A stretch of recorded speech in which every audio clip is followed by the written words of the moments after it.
자, 여러분들 설 잘 지내신 줄 믿습니다. 예, 여러분 떡국 드셨죠?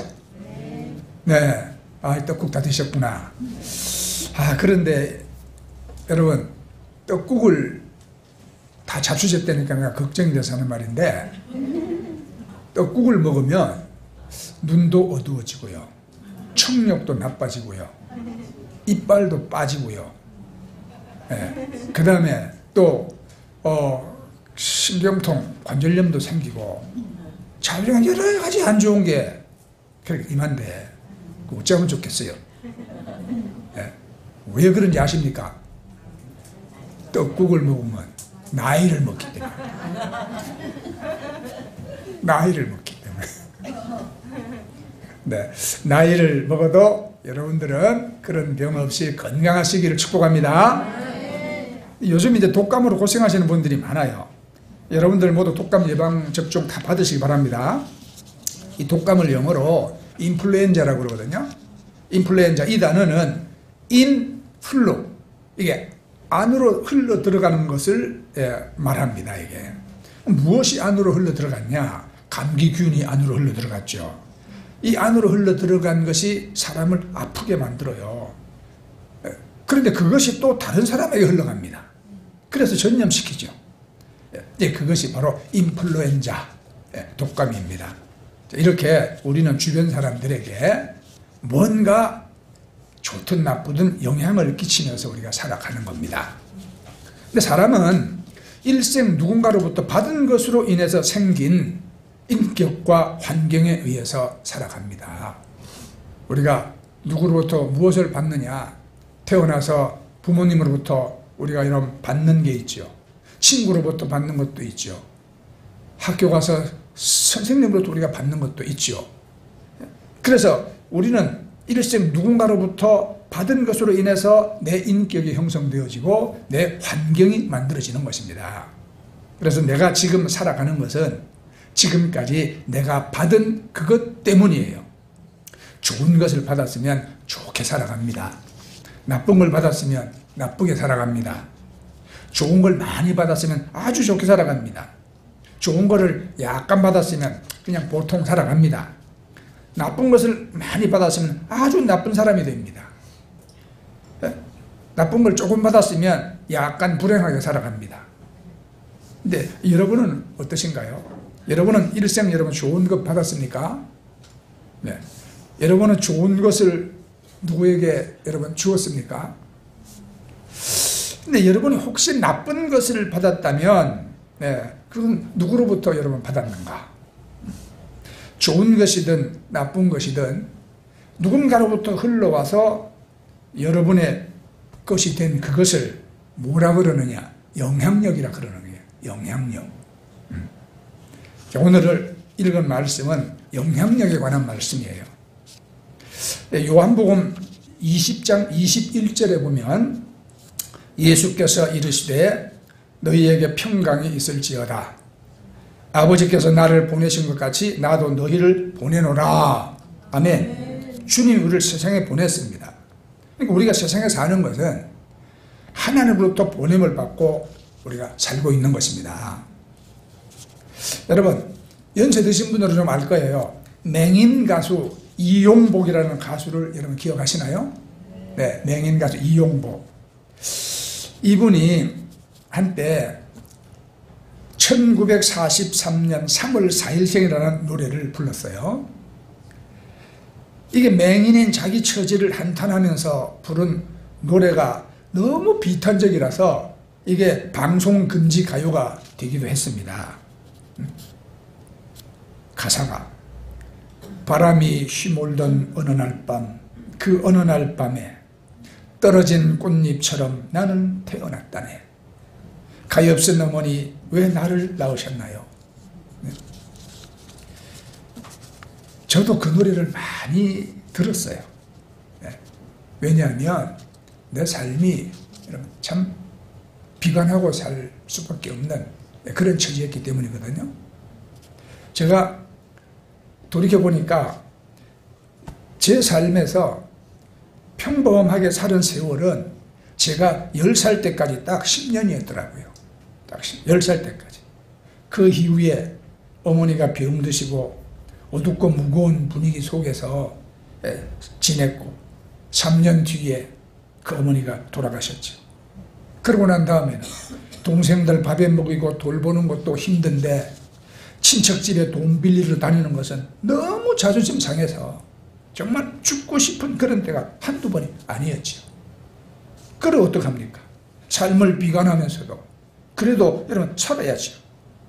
그래서 저는요 10대 때부터 푸시킨이 쓴 시 삶이 그대를 속일지라도 그걸 읽고 또 읽고 아주 외우면서 살았어요.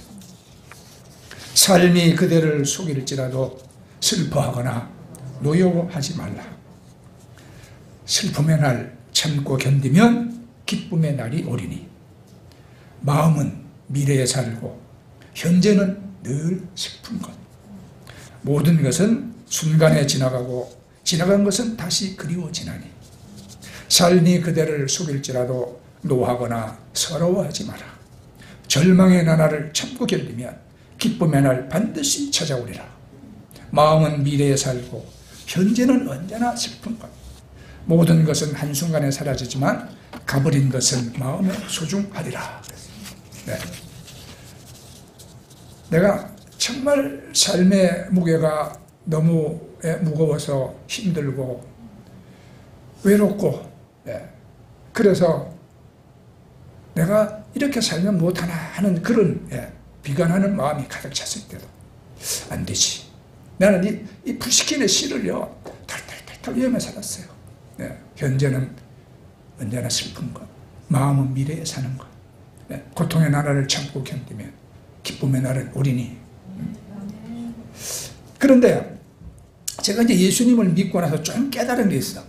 조금 깨달았어. 그거는요 우리가 어쩌다가 이 땅에 온 것이 아니고 내가 너를 보내노라 하신 그 주님이 우리를 세상에 보냈다는 것입니다. 무엇하라고 보냈느냐? 죽지 말고 영향력을 끼치며 살라, 이 말씀이에요. 그냥 밥이나 먹고 살라고 보내는 것이 아니다. 네가 세상에 사는 것은 분명한 목적이 있다, 이 말입니다. 아까 인플루, 내 속에 있는 것을 밖으로 흘려보내서 너도 살고 남도 살리라. 예수님이 우리를 너희를 세상에 보내노라 하신 말씀이 그 뜻이야. 여러분 우리말에 이런 말이 있잖아요. 과부가 과부 사정 알고 호랍이가 호랍이 사정을 안다, 그렇잖아요. 우리가 살아오면서 우리가 많은 고난을 겪고 정말 많은 슬픔에 우리가 일을 겪어서 내 가슴 속에 그런 여러분 아픈 상처가 있고 한이 있고 그렇다면은 그걸 가지고 우리는 이제 예수 안에서 거듭났다면 어떻게 우리가 살아야 되겠는가? 네? 슬픔을 당한 사람이 슬픔을 알아. 배고픈 것을 겪어본 사람이 배고픔에 알아. 그렇지 않습니까? 네?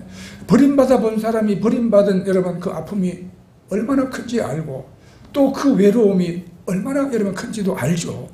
그러면 이제 예수 안에서 우리가 어떻게 살아야 되겠는가? 네. 가면 우리가 슬픈 사람을 위로할 수 있어야 되고, 네? 내가 아파봤으면 아픈 사람을 위해서 우리가 여러분 기도도 해주고 같이 공감할 수 있어야 되고, 네? 외로운 사람을 외로움을 안다면 우리가 가서 위로하고 그들의 여러분 친구가 되어줄 수 있어요. 그렇지 않겠습니까? 우리가 이사야 53장 4절에 보면 예수님은 우리의 질고를 지고 우리의 슬픔을 당하셨거늘 그랬거든요. 예수님도 이 세상에 살면서 우리 약한 인생, 가난한 인생, 억눌리고 여러분 힘없는 인생에 겪어야 할 어려운 질고를 다 겪으셨고, 그래서 여러분 우리의 슬픔을 다 아신다 이 말이에요. 그 예수님은 만나는 사람마다 여러분 위로해 주시고 죄는 용서해 주시고 병은 고쳐 주시고, 살아갈 수 있도록 여러분 힘을 주시고 그렇지 않습니까? 그러니까 요한복음의 14장에 나를 믿는 자는 나의 하는 일을 저도 할 것이요 그랬지 않습니까? 그래서 우리가 이 세상에 여러분 사는 것은 여러분들도 다 얼마나 어려운 세월을 다 헤쳐나왔어요. 네? 힘든 일도 다 겪으셨고, 네? 그러나 우리가 거기에 매여서 살면 안 되죠. 우리는 그런 사람들을 우리 주변에 우리가 위로하고 같이 공감해주고 힘을 얻게 해주고 또 지도해주고 우리가 그렇게 우리가 살아야 하는 것이 예수의 일을 하고 예수 따르는 우리가 삶이죠. 근데 저는 이걸 너무 늦게 깨달았어. 나도 잘 못했어요, 이렇게. 그래서 참 10년 전에 오늘 지금 깨달은 것을 10년 전에만 깨달았으면 내 인생이 달라졌을 것이다, 이런 말이 있는데 정말 저도 그래요. 예수 믿고 내가 이걸 조금 깨달았지만 내가 깨달은 대로 그렇게 하며 살지를 못한 것 같아. 그래서 나는 어젯밤에 예배당에 와서 무릎 꿇고 내가 회개를 참 많이 했어요.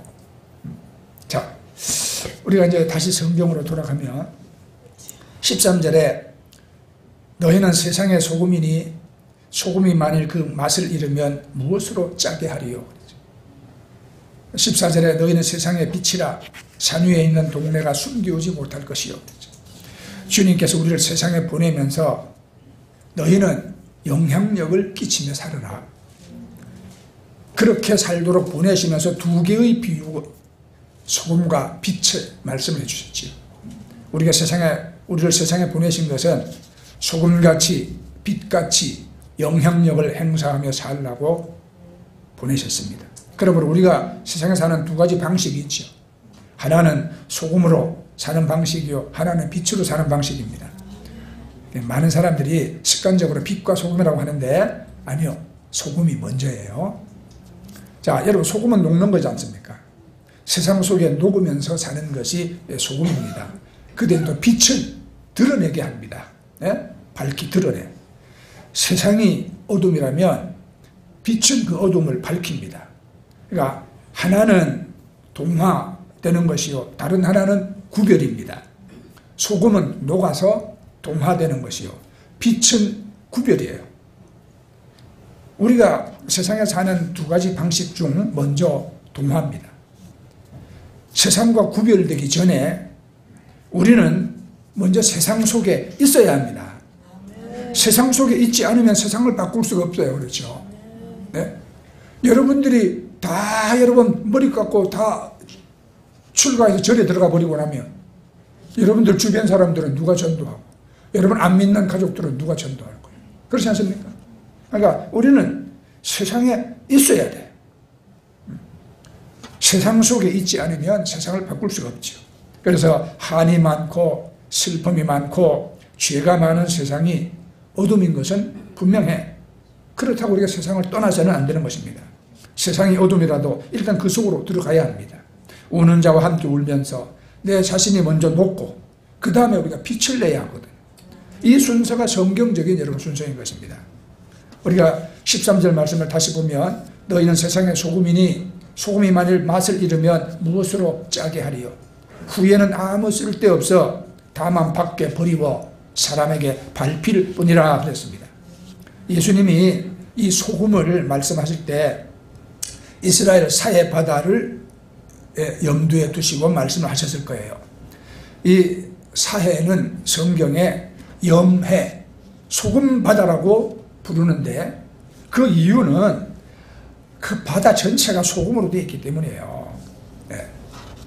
소금 농도가 훨씬 높기 때문에 사람이 들어가면 안 가라앉아요. 둥둥 떠요. 네. 그래서 저도 그거 책에서 봤거든요. 성지순례 가가지고 직접 내가 가보니까 진짜 가라앉으려고 용을 써도 안 가라앉아. 둥둥 떠요. 그러니까 거기 사람들이 이렇게 누워가지고 있잖아요. 누워가지고 한 손으로는 파라솔 이렇게 들고 헤딩카지 그러고 둥둥 떠다니고 있어요. 그런데 이 소금이 돈덩어리입니다. 이 소금이 단순한 물질이 아니라 온갖 화학물질에 포함된 아주 이스라엘의 보화예요. 거기서 각종 의약품, 화장품, 여러 광물질이 이 소금에서 나옵니다. 염화나트륨, 염화칼슘, 또 염화칼륨, 그 다음에 뭐 포타시움, 마그네슘, 유황, 브로마인, 수도 셀 수 없는 많은 것들이 그 소금에서 나옵니다. 그러니까 이것들을 이제 정제를 해가지고 화학 제품을 만들잖아요. 그리고 나면 밖에 버립니다. 그래서 사회 근처에 가면 밀가루같이 하얗게 이 버려진 소금들이 지천으로 버려져 있어요. 사람들이 그걸 밟고 다닙니다. 멀리서 보면 소금 같아. 그런데 집어서 맛보면 짠맛이 없습니다. 화학물질이 이미 다 채취해 갔기 때문이죠. 소금 맛이 싹 사라지고 말았어. 예수님이 지금 그 말씀을 하고 있는 겁니다. 소금이 만일 그 맛을 잃으면 무엇으로 짜게 하리요? 후에는 아무 쓸데없어 다만 밖에 버리고 사람에게 밟힐 뿐이라 그랬거든요. 말씀대로입니다. 맛을 잃으면 더 이상 소금이 아닙니다. 모양이 하얗다고 소금이 아니요, 짠맛이 소금입니다. 성경에 소금 이야기가 많이 나오죠. 제일 먼저 나오는 이야기가 레위기 2장 13절입니다. 내 모든 소재에 소금을 치라. 내 하나님의 언약의 소금을 내 소재에 빼지 못할지니 내 모든 예물에 소금을 드릴지니라 그랬어요. 옛날 성전에서 제사 드릴 때 하나님께 드리는 모든 제물은 다 소금을 쳤습니다. 곡식으로 드릴 때 곡식에도 뿌렸고 동물을 드릴 때 동물에도 뿌렸습니다. 중요한 뜻이 있어요. 왜 뿌렸을까요? 썩지 않게 하기 위해서. 하나님이 제물을 받으실 때 상한 제물은 받지 않습니다. 음식이 상하지 않으려면 소금을 뿌려야 합니다. 그래서 하나님이 제물마다 소금을 요구하셨어요. 이것을 언약의 소금이라 그렇게 불렀습니다. 자, 이제 주님이 우리를 세상에 보내면서 너희는 소금처럼 세상에 영향력을 행사하라고 말합니다. 소금의 영향력은 맛을 내는 영향력이잖아요. 근데 맛을 내려면 녹아야 합니다. 녹아야 해요. 녹지 않고는 맛을 낼 수가 없습니다. 그러니까 소금은 자기를 부정하고 자기를 깨뜨리는 그 정도만큼 이런 맛을 내는 거예요. 맛은 절여야 나오고 또 맛은 숙성해야 나온다 그러거든요. 여러분, 맛있는 강고등어가 그냥 되는 게 아닙니다. 소금에 절여야죠. 소금에 잘 절여진 생선이 맛을 내지 않습니까? 이 소금의 영성은 자기 죽음의 영성이에요. 소금은 자기를 깨뜨림으로써 변화시키고 영향력을 나타내지 않습니까? 좋은 영향력은 자기를 희생하는 데서 나오는 것입니다. 이 소금의 원리요. 한동안 리더십에 관한 책이 엄청 많이 쏟아져 나왔었어요. 그 책이 잘 팔려. 왜 그렇습니까? 누구나 리더가 되고 싶은 사람들의 본성이 있기 때문이거든요. 그런데 리더가 되는 거와 영향력 있는 사람이 되는 것은 다르다 그랬어요. 이스라엘에 가면은 많이 보는 나무가 종려나무, 그 다음에 무화과나무입니다. 이 종려나무는 거의 30m 정도까지 하늘 높이 여러 번 솟아 있습니다. 높이 솟은 그 종려나무는 보기도 좋고 아주 멋져요. 그런데 그 나무는 밑에 그늘이 없어요. 그늘이 없어. 사람들이 그 밑에 앉아있지 않습니다. 그런데 무화과 나무는 키는 작지만 잎이 아주 무성화가 많아. 가지를 넓게 치고 많은 그늘을 들이우고 있지요. 그래서 사람들이 찾아가고 앉아있는 것은 여러분 이 무화과 나무 아래예요. 잎이 무성하고 그늘이 있기 때문인 것입니다. 사람들은 하늘 높이 치솟는 종려나무처럼 다 높이 되려고 합니다. 그러나 높은 사람이 된다고 영향력 있는 사람이 되는 것은 아니죠. 출세해서 자기 한 사람 하늘 높이 솟지만 그늘이 없어 다른 사람에게 도움이 되지 않는 경우도 많이 있지 않습니까? 그러니까 정말 이 세상에 필요한 사람은 영향력 있는 사람이죠. 잎이 무성하여 그늘 많은 무화과 나무같이 우리가 되어야 하는 것입니다. 자, 여러분, 어떤 교회가 세상에 영향을 줄까? 큰 교회가 영향을 주는 게 아니라 큰 사랑을 가진 교회가 영향을 주는 것입니다. 미국에 아주 그 섬김으로 세상에 많은 영향을 주는 교회가 있습니다. 그 교회 입구에 가면 이렇게 써져 있어요. 큰 사랑으로 하는 작은 행동이 세상을 변화시킨다. 세상은 큰 교회에 놀라지 않아. 예배당 건물이 아무리 커봤자 더 큰 건물이 세상에 더 많아. 그렇잖아요? 세상은 큰 교회에 놀라지 않고 큰 사랑을 가진 교회에 놀란다. 세상에 감동하는 것은 교회의 건물이 아니라 희생하고 봉사하는 성도들인 것입니다. 소금처럼 자기를 녹이는 성도가 있는 교회죠. 여러분도 소금처럼 녹아서 섬기고 봉사함으로 여러분 세상에 영향력을 끼치는 그런 소금처럼 되시기를 바랍니다. 또 하나 이제 영향력의 원리가 있죠. 빛의 원리. 우리가 14절을 보면 너희는 세상의 빛이라 산 위에 있는 동네가 숨겨지 못할 것이요 사람이 등불을 켜서 말 아래 두지 아니하고 등경 위에 두나니 이러므로 집안 모든 사람에게 빛이 나리라.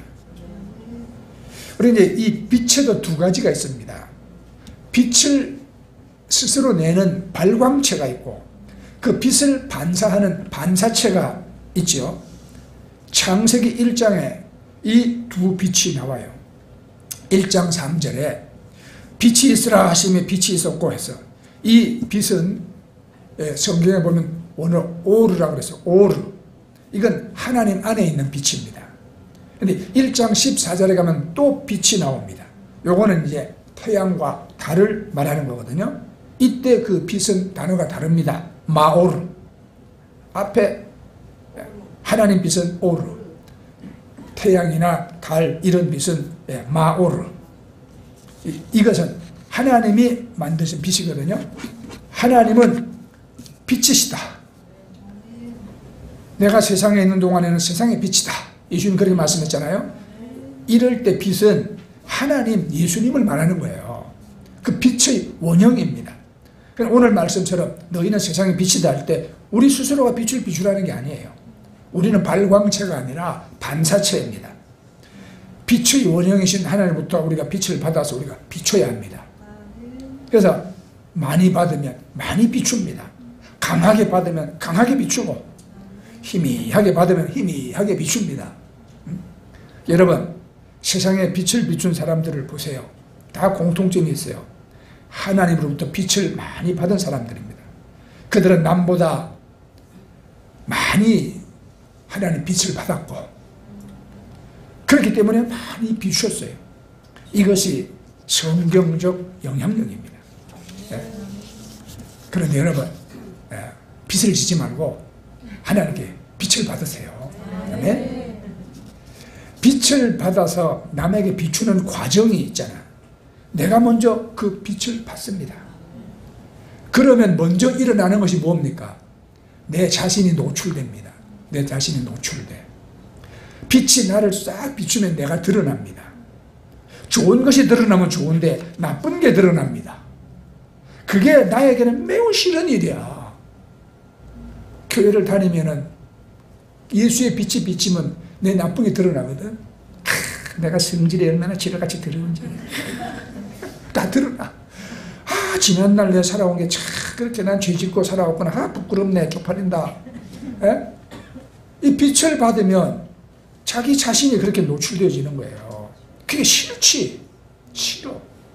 그래도 비춰야 합니다. 그렇게 비추면 드러나는 게 뭐 죄가 드러나거든요. 죄는 하나님의 빛 앞에 노출된 우리의 어둠이에요. 보통 때는 우리가 어둠인지 빛인지도 잘 몰라요. 그러다가 빛이 비치면 이게 서서히 죄가 드러나는 겁니다. 나중에는 얼굴을 들 수 없게 돼. 자, 성경에 보면 이사야 선지자 그랬잖아요. 이사야는 하나님을 경외하는 사람이요 성전에서 일하는 하나님의 종이었습니다. 어려서부터 큰 죄를 모르고 살아온 사람이요. 자, 그 이사야가 하는 것은 성전에서 하나님을 찬양하고 말씀을 연구하고 말씀을 전하는 일을 했지요. 어느 날 성전에 기도하다가 하나님의 빛 앞에 막 노출됐어. 갑자기 하늘문이 열리면서 천사가 나타났습니다. 거룩하다 거룩하다 만군의 여호와여 그 영광이 온 땅에 충만하도다. 그런데 그 강력한 하늘의 빛이 자기 자신을 쫙 비추는데 자기의 더러운 모습이 그대로 노출됐어요. 특별히 자기 입이 이게 더러웠어. 그 이사야가 탄식하잖아요. 이사야 6장 5절에 보면 화로다 나여 망하게 되었도다. 나는 입술이 부정한 사람이요 입술이 부정한 백성 중에 거하면서 만군의 여호와이신 왕을 배웠습니다. 자기가 여러분 뭐 선지자로 살면서 얼마나 많은 말을 했겠어요. 그죠? 그런데 하나님 빛 앞에 비춰지고 보니까 자기 입이 정말로 부정한 입이었어. 죄가 많아? 말로 지은 죄가 너무 많아. 그냥 엎드려서 그냥 회개하잖아요. 이사야 선지자로 거룩한 영향력을 나타내기 시작한 이때부터입니다. 이때부터. 베드로도 그랬어요. 예? 예수님의 빛 앞에 노출되니까 엎드려서 말했잖아요. 주여, 나를 떠나소서, 나는 죄인입니다. 사도 바울은 어땠나요? 다메섹으로 가다가 강력한 하나님 빛 앞에 노출됐지 않습니까? 자기 딴에는 의롭게 살고 있다고 여러분 생각했어요. 그런데 예수의 빛이 임하니까 엎드려졌고, 예? 그 살기 등등하던 자가 목이만한 소리로 주여 니시옵니까? 그때로부터 베드로와 바울이 세상의 사도로 여러분 다 거룩한 영향력을 나타내기 시작한 것입니다. 아멘. 예수님은 빛입니다. 세상의 어둠을 비추는 빛입니다. 우리 한국 교회 역사를 보면 한국 교회가 한국 사회에 많은 영향을 끼친 것은 우리 믿음의 선배들이 이 나라에 예수의 빛을 많이 비췄기 때문이죠. 가장 먼저 비친 빛이 치료의 빛, 치료의 빛. 네? 우리나라에 언더우드 아펜젤러 선교사가 들어온 것이 1885년입니다. 그런데 그 한 해 전에 1884년에 우리나라에 온 최초의 의료 선교사가 있거든요. 그분이 알렌입니다. 알렌. 이분이 우리나라에 들어온 지 얼마 안 돼서 갑신정변이 일어났고 이로 인해서 많은 사람이 다치고 죽었습니다. 어느 날 알렌이 이제 왕진을 다 끝내고 부인과 함께 산책을 하고 돌아와서 막 잠을 청하는데 누군가 막 대문을 두드립니다. 나가보니까 한 사람이 피를 흘리고 죽어가고 있어요. 이제 칼 맞았어. 다행히 칼끝이 이 경정맥과 심장을 비꼈어. 목숨을 구할 수 있었습니다.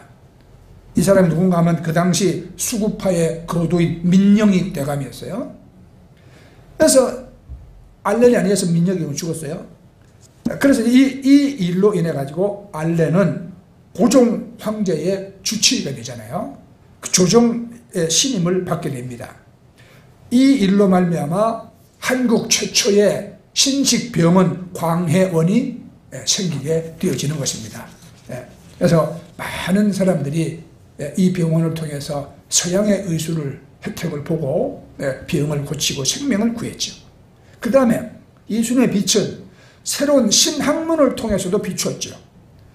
1885년에 서울 정동 언덕에 두 개의 학교가 시작이 됩니다. 하나는 배제, 하나는 이화였습니다. 아펜젤러 선교사가 시작한 이 배제 학당은 이겸나, 고영필이라는 두 학생으로 초라하게 시작했지요. 그런데 고종 황제가 격려를 하면서 나라에 쓸 유익한 인재를 키워내라 이런 뜻으로 배제라고 이름을 지어줬어요. 그게 이제 배제학당의 시작입니다. 그 다음에 스크램턴의 선교사가 시작한 이화 여학교는 좀처럼 배우려는 학생이 나타나질 않아요. 근데 얼마 후에 한 여학생이 찾아왔는데 이 학생은 너무 가난해서 그 어머니가 야 거기 가면 먹여주고 입혀주고 가르쳐준다 그런 소문을 듣고 찾아와서 맡긴 아이였어요. 그렇게 초라하게 시작한 이화는 그 다음 해에 46명이 되었고 명성왕후가 그 이름을 백꽃 이화라고 지어줬어요. 네. 우리 한국 사회에 들어온 예수님의 빛은 그냥 각계각층에 이제 비추었는데, 그 1907년에 일어났던 그 놀라운 대부흥을 우리가 말 안 하고 넘어갈 수가 없어요. 이 부흥운동으로 신자가 30만 명이 늘어나고 그늘진 세상 곳곳에 아주 강력한 하나님의 빛이 비춰졌죠. 그때 당시 여러분 우리 이 조선시대 사회가 어땠어요 여러분? 우상 숭배하고 미신에 다 사로잡혀 매서 살고, 그 다음에 또 여자들을 일찍 결혼을 시켰잖아요. 막 13살 14살 되면 결혼시켜. 조혼 풍습에, 그 다음에 또 여러분 남자들이 뭐 조강시제 하나만 데리고 살았나요? 다 그냥 첩제도를 두어서 그러고, 그러니까 이러한 여러분 캄캄한 조선 땅에 그래도 예수의 빛이 비추어지니까 우상, 숭배, 조혼제도, 첩제도 뭐 이런 것이 다 타파되고 신식 학교가 생기고 병원이 생기고 그 다음에 일제의 나라를 빼앗기니까 독립운동이 일어난 겁니다. 이 강력한 영향력의 진원지가 어디냐? 장대현 교회에 임한 하나님의 빛이었거든요. 하나님의 빛이 임하니까 사람들은 회개하고 곧바라졌어요. 저마다 자기 죄를 보기 시작했어요. 길선주 장로는 사람들 앞에 나와서 나는 아간 같은 죄인입니다 하고 공개적으로 회개했어. 그러니까 이 한반도를 변화시킨 강력한 1907년 대부흥의 그 영향력은 하나님의 빛이 임하고 그 빛 앞에 죄인인 사람들의 모습이 드러나고 노출될 때에 일어난 것입니다. 초기 독립운동의 대부분의 지도자가 우리 기독교인들이었어요. 많은 독립운동가들이 감옥에 갇혔는데 독립신문 발행인 월남 이상재 선생도 수감됐지요. 이분은 감옥에 가기 전에는 하나님 알지 못했습니다. 근데 감옥에 있던 어느 날 갇혀 있으니까 할 일이 없잖아요. 무료해. 그래서 기독교 서적을 읽다가 하나님에 대해서 알게 됐습니다. 한 번은 자다가 꿈을 꿨는데 예배당 와서 조는 분들은 좋은 꿈 꾸기 바랍니다. 졸다가 아니 꿈속에 있잖아요. 위대한 임금이 보낸 사람이라는 이상하게 생긴 기인이 나타나가지고 이 이상재 선생한테 호통을 치는 겁니다. 내가 네 목숨을 보존하여 옥중에 두어서 기회를 주었건만 네가 뉘우치지 않고 믿지 않는다면 이보다 더 큰 죄가 있겠느냐. 불호령이 떨어져. 이상재 선생이 깜짝 놀라서 깨보니까 꿈이라. 그냥 감옥에 있는 성경을 빌려가지고 성경을 감옥 안에서 3번을 읽었어요. 그 다음에는 이분이 기독교인이 됐어요. 이때 물론 비슷한 시기에 이승만 대통령도 한성의 감옥에 반역죄로 잡혔다가 거기서 성경 읽고 여러분 또 변화되죠. 이 월남 이상재 선생은 그리고 감옥에서 나와서 뭘 했느냐? YMCA를 세웠습니다. YMCA에서 아주 우리 나라를 위해서 유익한 인재들을 많이 배출했죠. 여러분, 중요한 빛의 원리가 있죠. 빛에 노출되면 또한 동화된다. 무슨 말이냐? 빛은 노출만 하고 끝내는 게 아니에요. 밝은 빛으로 동화시키는 일을 한다 이 말입니다.